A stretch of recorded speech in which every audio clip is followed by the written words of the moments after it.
Hey guys, welcome back. Today we're going to be trying to remove the butterfly valves on our intake. Yeah, so if you guys remember from the first or second, I think it actually made it in the second video, talked about how the early red top RB20s, the early RB20s had these butterfly valves. They help with one thing, but they get stuck a lot and people just recommend overall removing them. So we're gonna do that today. And we're also gonna be pulling off the crankshaft pulley and the timing belt and stuff like that. So the first step's gonna be, we gotta take off the vacuum actuator thingy. Okay, Zach, hold the camera. Let me show you pro skills. Oh, mine's broke. Explain to me how this tiny... Don't buy Pittsburgh. This is why we don't let Sterling play with our tools. Exactly. Oh, wait a minute. I'm dumb. Huh. So, I don't know why I didn't see this before. But... Please do inform us.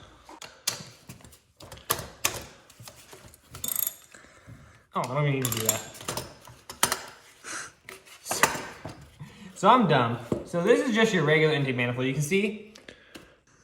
So on the first red tops, on the first RB20s, the injectors were in the head.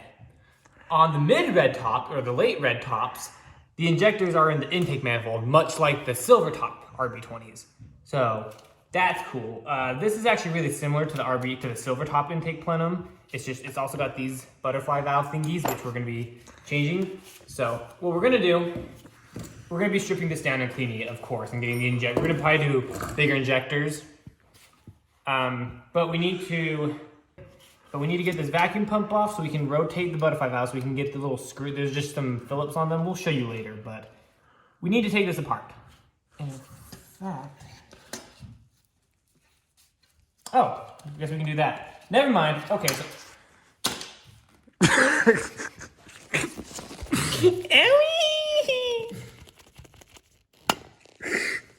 No damage. I'm surprised that glove is ready for anything then. If you look, Zach, look at all these little valves. They have screws on them. You undo those screws and you can pull the valves out and then the rods should come out. Hold your butterfly valve down, get your screwdriver in there, and you're gonna do one of them. Once you do that, you can just grab your valve. If you're just trying to clean this, pay attention to which direction they're going, but we're literally just removing it, so we don't have to pay attention to that. But yeah, go through, do that to all of them. And we're gonna do that for now, and then we'll go from there. So we did the thing. We realized we don't need to take out the actual bar, so we just took out the... We're not gonna take it out. If you guys actually, if any of you guys out there who have experience with these engines recommend taking the bar out, let us know in the comments below. We'd appreciate that. My logic is just, it's way... The main reason people take out the butterfly valves is so that way they don't get stuck closed. And so if we leave the bar and we've got this, the holes on the sides closed up still, and it creates only a little bit of restriction, and it shouldn't be really that bad. But if you guys have a better solution out there, post in the comments, I guess. But next step is going to be, are we going to be taking apart intake manifold? We'll get the injectors off. Get the injectors and all that stuff off? All right. We're going to do that. We're probably going to leave on there. Okay, so we're going to pull the plugs off, or the wires off.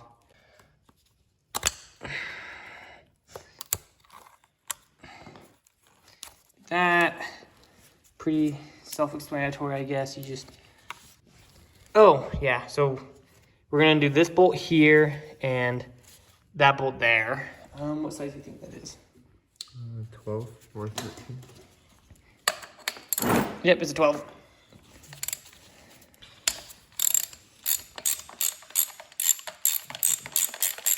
So yeah, because this is a late model red top, a silver top's intake plenum, the top half of it will bolt to this. So that's pretty neat. Oh, that was on tight. So we're gonna be keeping this part of the intake manifold, but top half will be doing something different. So that should be fun. And of course, we're gonna get a different exhaust manifold, right, Zach? Yeah. I mean, obviously. That thing was not very well put together. It was rusty and... Well, it's also not very even to where... Yeah, it was like off. It was favoring 2 cylinders.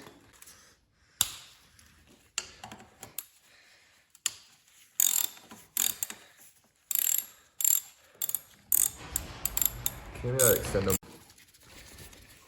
Okay, let's see if we can get these injectors out. Goodness gracious. Oh, they're gonna be tight there. Oh, I got these sides out. Okay.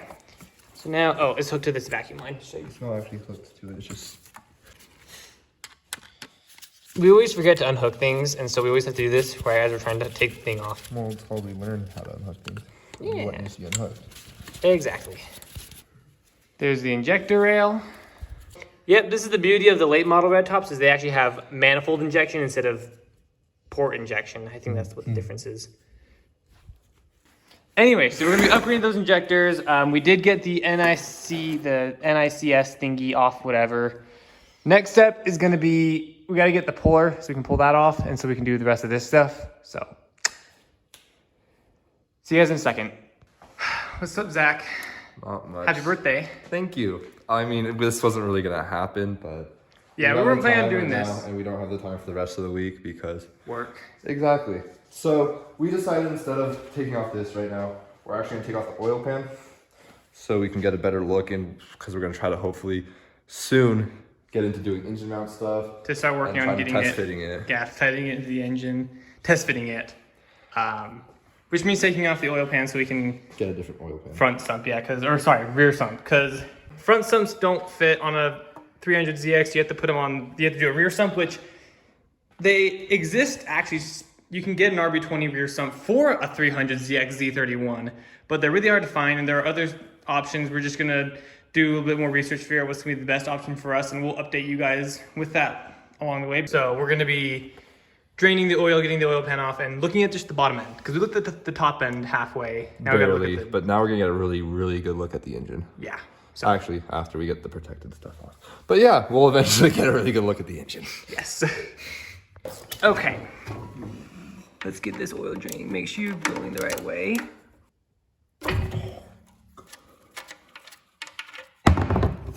It looks brown, which means it wasn't like overused. It looks like it's actually pretty. Metal shavings.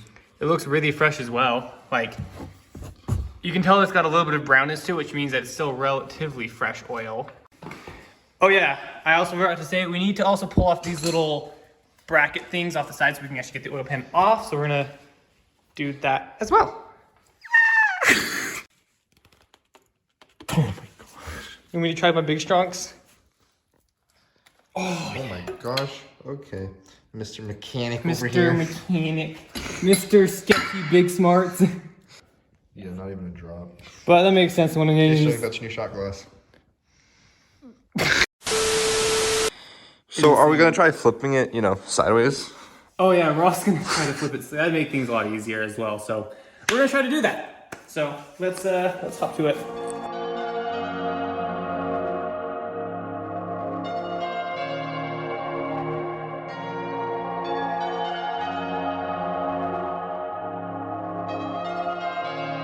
Okay.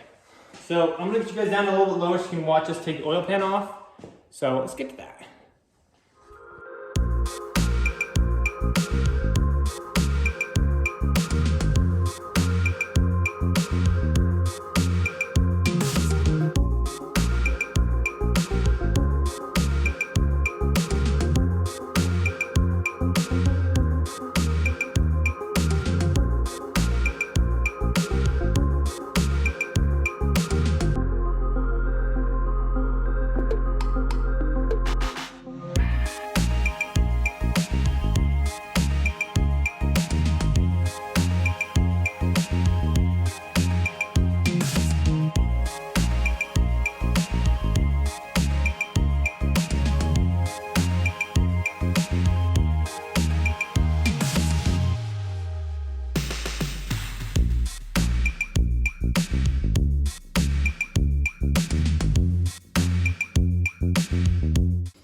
So I'm gonna get this side of it.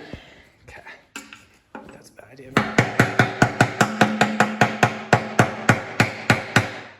If you get it from this top side, it'll leverage it off. Oh yeah, your top side up here is like totally breaking free. Oh. Hold on. Yeah. Oh, I'm so dumb. Hold on. Okay, I'm done. I forgot a bolt. It's my fault.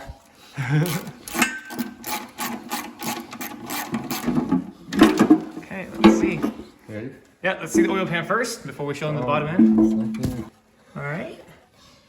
Honestly, not too bad. I don't really see many shaving things. All right, let's get a flashlight up in there. How about? No, I'm just lubing my ratchets. We got the Pittsburgh. Yeah. Lube them. Especially the end where you grab onto. Yeah, you want to make sure you slip right on that. Okay, so it's kind of hard to tell with the lighting, but honestly, the rods don't look all too bad. Zach, you want to give that crank pulley a turn? Oh yeah. Inside the block looks actually really clean. It's hard to tell, but that looks really nice and clean up in there. Really Look at that, dude. Dude, look at the bottom of that piston. Look how clean that is. Right up in here. Okay, come look at this. Okay, let's look at that. Bottom of this piston, dude. Oh yeah, no, I saw That looks brand new. The bottom of the pistons looks, I can't really get on camera, but the bottom of the pistons look really good. So overall, bottom end inspection, really good. I mean, This engine's way too impressive.